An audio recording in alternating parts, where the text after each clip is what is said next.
ораза ұстауда ниет міндетті амалдардың бірі. Яғни ниет ету деген кезде сіз жүрегіңізбен бір нәрсені бекінуіңіз, сол ниет етуіңіз. Адам ниетпен жақсы нәрсені ниет етеді, жаман нәрсені ниет етеді, қате нәрсені ниет етеді, сауап нәрсені, дұрыс нәрсені ниет етеді. Ал енді оразадағы ниет бірінші, Алла разылығы үшін осы нәрселерден тыйылу болу керек.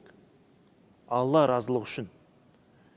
Тіпті Рамазан айы үшін емес, Алла разылығы үшін.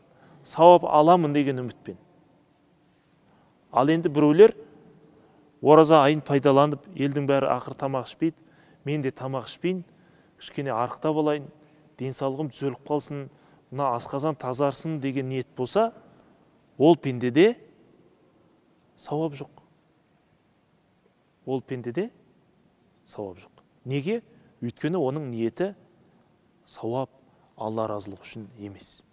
Және де өзінің ниет ететін уақытында ниет ету керек. Оразада ниет ету шарт деп айттық. Ал енді қай уақытта қалай орындау шарт? Рамазан оразасы ең абзалы түннен бастап ниет етуіңіз керек. Ниет ету деген жалпы не?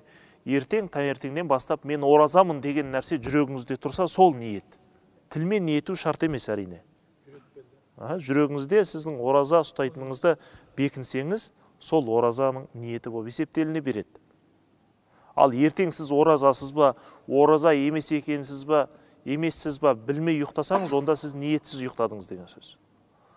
Сондай жағдайда Рамазан оразасы кейде ұмытылып кетеді ғой, бірінші күндері әсіресе. Сондай жағдайда ертесіне дейін Рамазан оразасын ниет ете берсе жарамды болады. Мысалға, ояндыңыз, Рамазан оразасы екендігі есіңізге түсті, бірақ уақыт үлкен духа уақытына дейін ниет етіп үлгеру керексіз. Үлкен духа уақыты деген нәрсе бар. Духа уақыты екіге бөлінеді. Кіші духа уақыты, үлкен духа уақыты. Духа деген сөз не?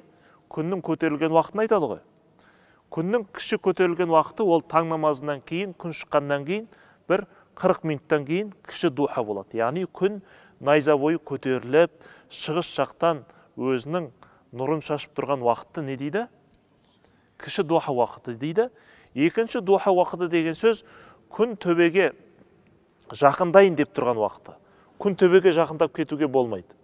Күн төбеге жақындап кетті деген сөз күндіз деген уақыттың жартысы бітті деген сөз. Соған жеткізбейтін уақытқа дейін, яғни қазақша айтқанда түске дейін дейді ғой. Ниет етіп үлгерсе, онда оразасы, Рамазан оразасы жарамды бола береді. Ал бұдан асып кетсе, онда ол ораза жарамсыз болады. Өйткені сіз күндіз уақытының аз бөлігіне ғана ниет еттіңіз. Ол дұрыс болмайды.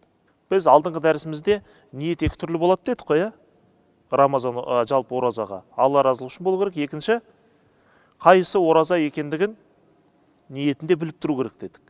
Ал Рамазан оразасында не нәрсені ниет етсеңіз де, сол Рамазан оразасы бола береді. Өйткені ол соның уақыты болды. Нәфіл ниет етсеңіз де ол Рамазан болады. Уәжіп ниет етсеңіз де ол Рамазан болады. Сүннет оразасын ниет етсеңіз де ол Рамазан оразасы болып бекітіле береді екен.